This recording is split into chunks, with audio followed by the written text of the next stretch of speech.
Yo, Zion Williamson is playing some ridiculously good basketball, and I'm not sure you even realize it. In today's Locked On Pelicans, I'm going to tell you why we're seeing the best version of Zion Williamson yet and how that changes things going forward for New Orleans. It's the Thursday episode of Locked On Pelicans. Let's go.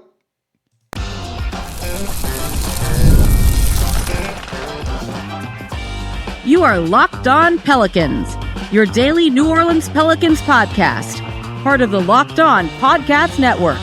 Your team every day. Welcome to another edition of Locked On Pelicans, the daily podcast covering your favorite team, the New Orleans Pelicans in NBA, part of the Locked On Podcast Network, your team every day, available wherever you get your podcasts and available on YouTube. I'm your host, Pelicans Insider, credential member of the media, Jake Madison, at NOLA Jake on Twitter. Here with you on this Thursday, a game day, first night of a back-to-back for the New Orleans Pelicans. Looks like Zion's going to be playing in this one. We're going to talk all things Zion Williamson in today's show because that dude is playing some really good basketball. I don't even think you realize how good he's been over the last 15 games. We're going to break it all down on his per 36-minute numbers, and I'll explain why. I want to look at his defense because that's better than you think. And then talking about the plan going forward with Zion Williamson. Today's episode is brought to you by FanDuel. Right now, new FanDuel customers can get $150 in bonus bets if your first $5 bet wins. And of course, thank you for making Locked On Pelicans your first listen today and every day. We're here Monday through Friday, the #1 Pelicans podcast covering everything you want to know about this Pelicans team. So please subscribe wherever you get your podcasts and join over 11,000 Pelicans fans on YouTube as well. Become an everydayer. That means you listen Monday through Friday to Locked On Pelicans. And if you're an everydayer, let me know in the comments down below. So I'm going to give you some Zion stats here, and they are just absurd. I just calculated his per 36-minute numbers since he has come back from that injury, the hamstring injury that he has sustained earlier on in the year. And the reason I'm using the per 36-minute numbers is for this point. He's playing on a very big minutes restriction right now. In the 15 games that he's played, he is averaging 27 minutes per game. Now, he's not always a guy that's going to be playing like 38 minutes, anything like that on a per game basis. But for the most part for his career, he's averaged above 30, 31 and a half last year, 33 the year before that, his second year in the league, 33. 36 might be a little bit of a stretch, but the reason I'm using that is oftentimes considered like the starter's minutes. You play 36 of the 48 minutes, and we use that to kind of equalize things because one guy playing 20 minutes comparing him to someone playing 35 minutes isn't an apples to apples comparison when it comes to some of the counting stats like points per game and those sorts of things. So per 36 minutes is often what we use to kind of compare players together when it comes to NBA analysis. And Zion's per 36-minute numbers since returning from that hamstring injury to the last 15 games are absolutely absurd. He's averaging 33 points per game, 9.47 total rebounds, including 5.7 defensive rebounds. He's averaging 5.9, so 6 assists per game. He's getting to the free throw line 10.53 times per 36 minutes in these 15 games. And then more impressively, and we'll talk more about this when we talk about his defense in the next segment, he's averaging 3.2 stocks per 36 minutes. What's a stock? That's steals and blocks combined. So basically like the defensive metrics here. Those are all ridiculous numbers, and I want to put them in some proper context for you. If we look at the NBA leaders this season, he would be, well, I'll just go through. If you took his 33 points per 36 minutes, he would be leading the league in that. Shai Gilgeous-Alexander leads the league in 32.4. When it comes to rebounds per game, if we're looking at, let's call it nine and a half per, that would put him at 17th in terms of rebounds per game. That's all really good. The assists per game of 6 puts him just outside the top 20. Jamal Murray is averaging 6.1 and is tied for 20th, so he's just outside that. His field goal percentage during these 15 games is 59.2%. That would put him at 10th in the league. All of these numbers are pretty ridiculous, in my opinion. These are really, really good numbers that you are seeing from Zion Williamson per 36 minutes, so it's a little bit different. You know, to even it out between other players, Will Guillory actually did this in his article for The Athletic the other day. The only person averaging more points per game than Zion per 36 minutes is Shai Gilgeous-Alexander. The only one getting close to the points in rebounds is Giannis. Like, that's the company. Zion, Shai Gilgeous-Alexander, and Giannis. A former MVP, a guy who could win MVP this year, probably finishes second behind Nikola Jokic. The numbers are just frankly absurd. And look, if you want to get into impact, those are counting numbers. You can put up good numbers on a bad team, which this team is. We can also look at the offense and defensive impact. Are they better when he's on the court or not? Really simple. And I love this. And I'm going to go to cleaningtheglass.com here, that I pay to subscribe to get their stats because I find them that good, by the way. Zion Williamson has a differential of, let's call it 12.9. The Pelicans are better per 100 possessions by 12.9 points when Zion Williamson is on the court than not. That's the type of impact that he is having out here on the court. That puts him in the 96th percentile in the league. Are you winning your minutes when you're on the court? Zion, overall this stretch, is absolutely doing that. Offensively, they're 8.2 points per 100 possessions better with him on the court. Defensively, they shave off about 5 points. So you want that number to go down. Lower's better here. So you want a negative number when it comes to this. For points per 100 possessions, the Pelicans are basically giving up 4.7, so 5 points per 100 possessions fewer with Zion Williamson on the court. That's in the 85th percentile. Basically, everything when he's out there on the court for this team is good. And we're going to look at the defensive impact in the next segment here. And the reason I'm doing this is, one, you can see it. He's been playing really, really well recently. And, when he's playing 27 minutes per, and in those 27 minutes, he's averaging basically 25 points, which is still pretty ridiculous, and 7 rebounds. I want you to see what they would be if he was playing more minutes, right? 5 more minutes here, putting him at like 32 minutes. We could do the math. I'm not going to right now. Would make him look significantly better too. And so I don't think people realize just how well he's playing because of that minutes restriction that he is that he is on currently. But he is putting up basically MVP level numbers, and that impact is being felt in how the team is playing when he's out there on the court, that they are just simply better with him on the court than not. And in a year where everything looks bad for this team, this is a bit of a bright spot. Josh Lloyd, the GOAT of Locked On Fantasy Basketball here, put out a question the other day, and we'll answer this more in the third segment on Twitter. And he said, it's at Red Rock Basketball, B-Ball. He said, what is the Pelicans' strategy going forward? And I think it's a fair thing to ask. But when you have someone putting up these kind of numbers, and you factor in that there was the reporting from the Spurs ESPN reporter, I'm blanking on his name right now, saying that Zion's at 284, so basically the lightest that he's been in the NBA. If that's the case, has he put it together? Has he figured it out? And if he is, or even if you think he might have, right? Can you give up on a guy like that? So I think when you look at these numbers and you look at how Zion's playing, and this case will be bolstered by what we're going to go over in the next segment on defense. He looks like someone you can build around. He looks like he can be the best player, particularly with the defense, on a championship level team, or a title contending team. So a team that could make the conference finals, let's say, the Final Four of the NBA. That's how well Zion Williamson is playing right now. That's the type of impact that he's having. Look, it's still a maddening experience. It feels like we're on a merry-go-round. And yeah, I think we all want to get off of that. But getting off of that could be just Zion plays. Now, he's got to not get hurt the remainder of the season until they maybe shut him down. That's different. But he has more to prove, and he's got to prove it this offseason too, so we don't wait for him to get in game shape in February, let's say. Or, it would have been earlier had it not had the injury, but that might have factored into the injury too. So it's time for him to do this. They're likely going to kind of build around him for at least one more year. But the numbers right now per 36 minutes, y'all, these are very, very good, very, very special numbers. And defensively, he's grading out well. To me, that maybe is the bigger thing than any of the other stats that we've said. Let's look at his defensive impact and how he grades out on that, and how we kind of judge him as a defensive player. That's coming up here next in today's episode of Locked On Pelicans. Today's episode of Locked On Pelicans is brought to you by FanDuel, America's #1 sports book. When the game tips off, the NBA action is just getting started, and there's no better place to get in on it than FanDuel, America's #1 sports book. Because with FanDuel, you can place live bets throughout the game, so even if you miss the opening tip-off or you want to bet on a fourth quarter comeback, you can stay in on the action. And if you're looking for a bigger payout, you can even combine your live bets into a same-game parlay. The live betting feature is great because it keeps every moment of the game exciting. Or if you realize the Pelicans are down 15, they got the Spurs right where they want them, you're going to get really good odds on a Pelicans win. You would have made a bunch of money the past 2 games, basically just using that live in-game updating line.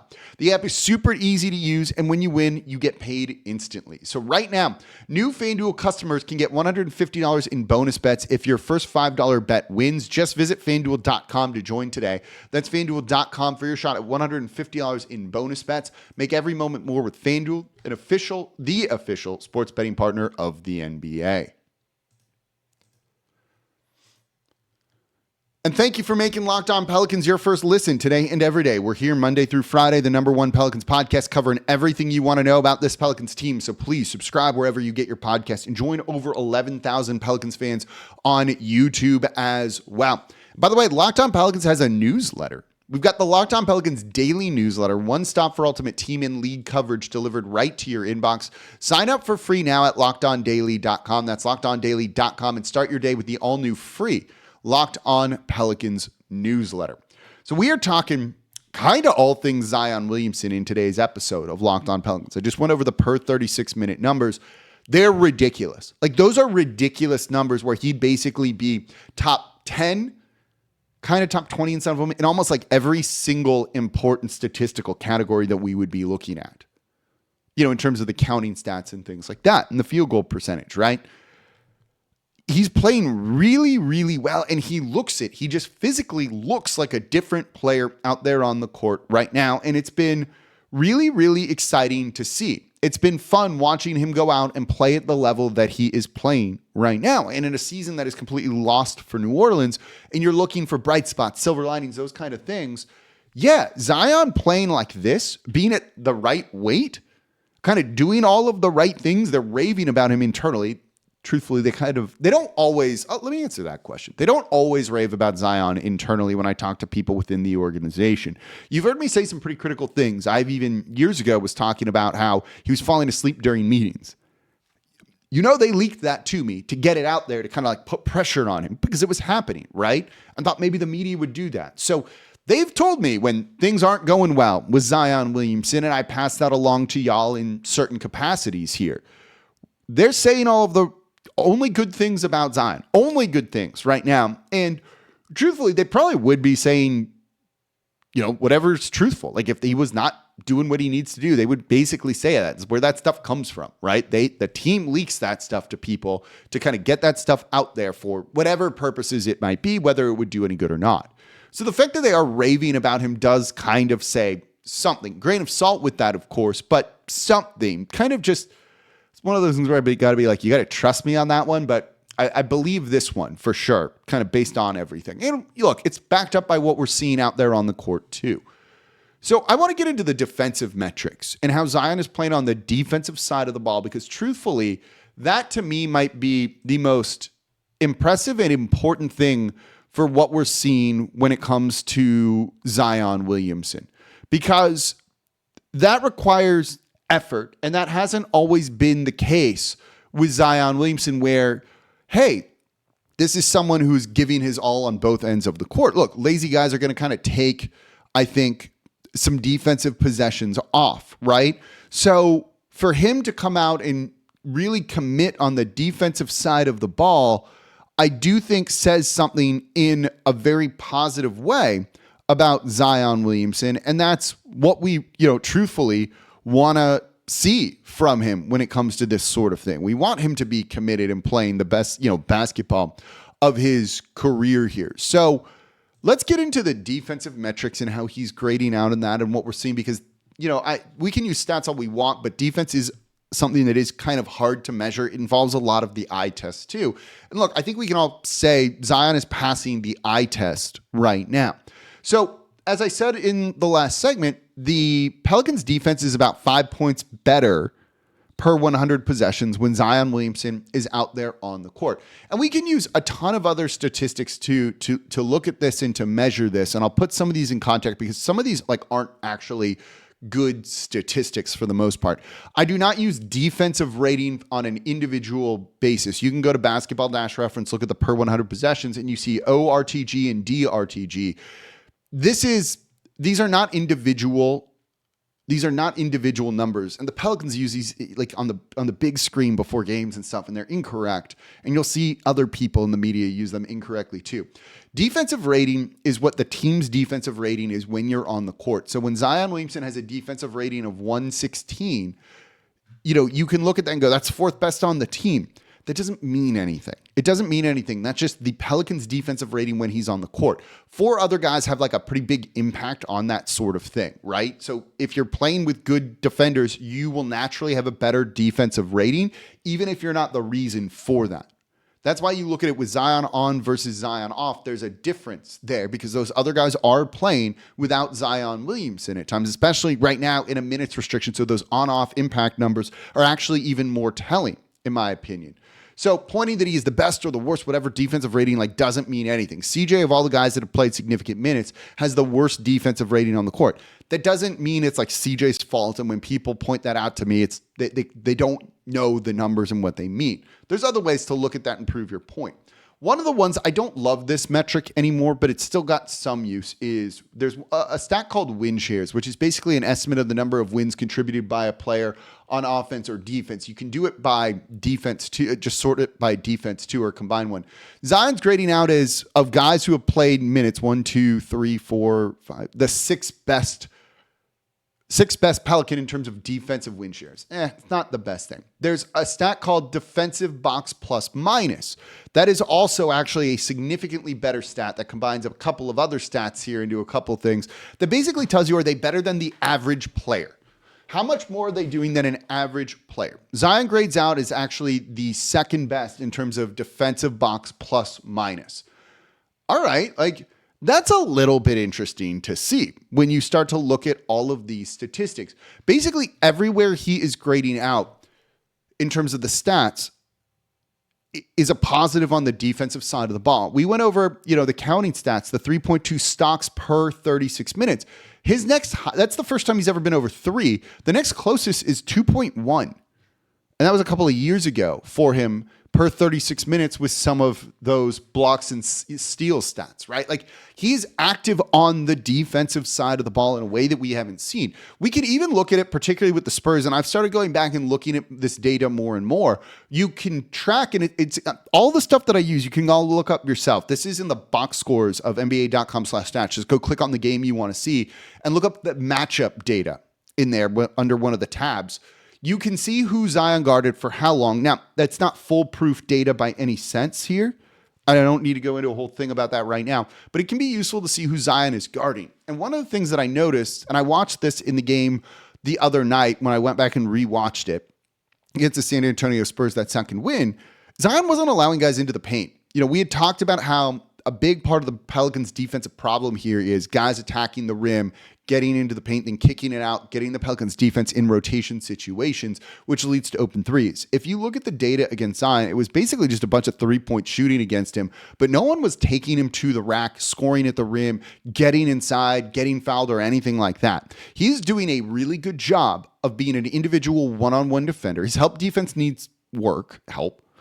But as a one-on-one defender, he is playing really well. He's not locking down guys, but the Pelicans need to not let perimeter players get into the paint and get set up that way.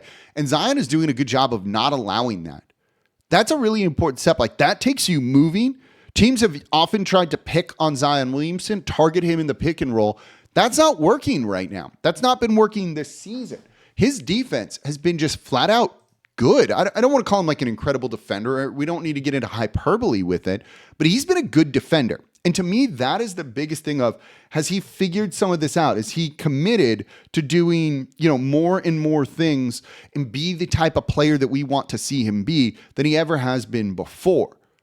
Defense takes effort, takes energy, right? This is why when Drew Holiday would have bad offensive games, he probably also had an awesome defensive game because he was using all of his energy out there on the court on that side of the ball. That's why really good offensive players often aren't good defensively because it just takes more energy out of you, and then it's tougher to drive and attack and do all the offensive stuff. So you see him take plays off here and there, right? Luka's an example of that. You live with it because the offense is so good, but you'd like him to be two-way guys like a Tatum, like a Durant, like an Anthony Edwards. But Zion right now, you don't want to call him like a two-way player or anything like that, but he looks like a really good player. And that's probably why the Pelicans feel really optimistic about him going forward and still want to try and build around him going forward.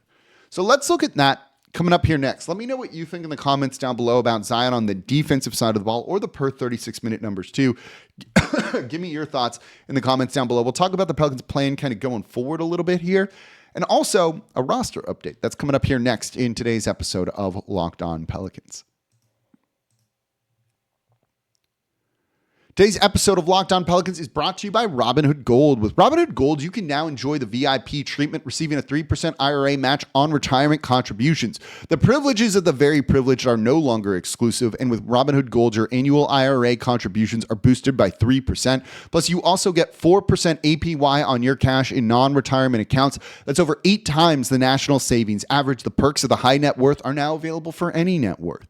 The new gold standard is here with Robinhood Gold. To receive your 3% boost on annual IRA contributions, sign up at Robinhood.com/gold. Investing involves risk, rate subject to change. 3% match requires Robinhood Gold at $5 a month for 1 year from first match. Must keep funds in IRA for 5 years. Go to Robinhood.com/boost. Over 8 times the national savings average account interest rate claim is based on data from the FDIC as of November 18th, 2024. Robinhood Financial LLC, member SIPC. Gold membership is offered by Robinhood Gold LLC.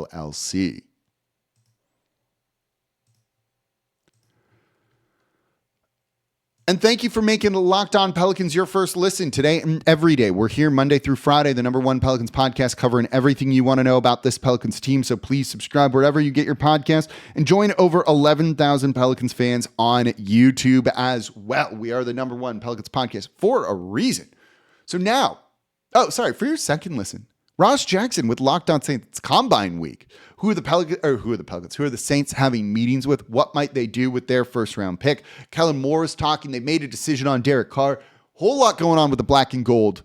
Subscribe over at Locked On Saints, part of the Locked On Podcast Network. Your team every day. Make them your second listen today. So we just went over, basically Zion looks good. He's dropped the weight. He's committed on the defensive side of the ball, meaning he's committed kind of like never before. What's it mean, right? Like, have we been here before?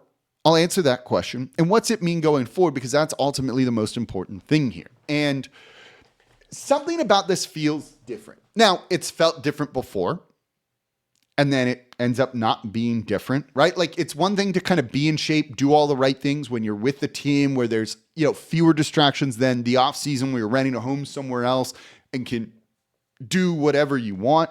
All of that is, important to keep in mind when it comes to all of this. But the defensive side of the ball commitment is not something that we've really seen before.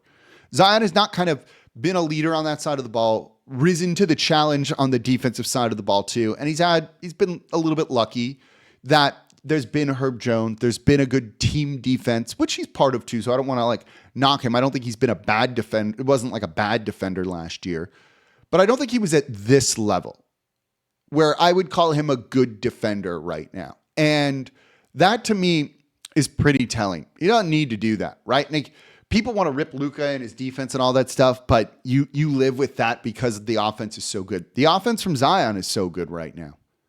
10 free throw trips per 36 minutes over the past 15 games, right? That's a lot. That's a lot. So he's getting kind of beaten up with all of that. The physicality is being used against him. He's constantly double teamed. To use that energy on the defensive, to still kind of come with the defensive intensity energy really does say something about him wanting to go out and help this team win and just play basketball at a high level. And that's, to me, the biggest change. We haven't seen that before. Just Really as simple as that. We have not seen that before. So if that's going to be the case, yeah, I as much as we're exhausted, and look, I'm exhausted from it too. I truthfully am, of, doing the same offseason show where it's like Zion looks like he hasn't figured it out, or getting all hyped up, getting excited only to be let down by the player again. Like, that stuff's exhausting. It really is. But I'm doing it again with what we're seeing on the defensive side of the ball, because we have not seen that from him yet. And I think the Pelicans are doing that too. Look, I don't know what's going to happen with Willie Green or David Griffin just yet, but it does seem like they're going to try and build around Zion Williamson for one more year at the very least, and try and get back into postseason. It goes back to what Josh Lloyd asked of, what's the Pelicans' strategy? The Pelicans' strategy is they feel they have a franchise cornerstone in Zion Williamson, despite what's happened before, because look at the stuff right now. And they feel they can build a contending team around him with Trey Murphy's emergence. And Trey Murphy's contract is going to look like a steal in the future, with Herb Jones still here, with some flexibility in what you could do with CJ McCollum. Adding a difference-making player in the first round of this draft, ideally in the top 3, top 5, number 1 overall pick would be better. But adding a guy that you think can make a more impressive difference right now. And if that's the case, they're going to try and be competitive. That's what they want, right? You can factor it into selling tickets and all that. And yeah, that matters too, right? That's the whole point of us having a team, is to sell tickets and have people in there. And the best way to do that is to win. And a rebuild could be a really long thing here in New Orleans with no guarantees that it works out. So if you have somewhat of a bird in hand in Zion Williamson, I think that's what their plan is to build around him going forward and do that, and make as many little moves as you can right now, kind of build off of that, and then figure out what's missing, what you need to do. I think we're going to get some valuable data about Zion at the 3. If he can play the small forward spot, can you get another, a 3-point shooting big and then a rim protecting big and put them both out there on the court? And does that help your rebounding issues? It seems to have against the San Antonio Spurs, but that's the Spurs who themselves are kind of decimated in the front court as well. So we need to see, frankly, while Zion's playing well, I want to see more data on it. Like, we've just got to see it over the course of this whole off season, and that's when I'll really start to buy in and believe. Are you believing? Are you like, nope, we've been here before, I'm not going down that path again? Let me know in the comments down below on YouTube. So that's going to do it for this episode of Locked On Pelicans. I appreciate y'all so much for listening. As always, I'm your host, Jake Madison, at NOLA Jake on Twitter. This is the Locked On Pelicans podcast, part of the Locked On Podcast Network, your team every day. I'll be back with y'all tomorrow to recap the game against the Phoenix Suns.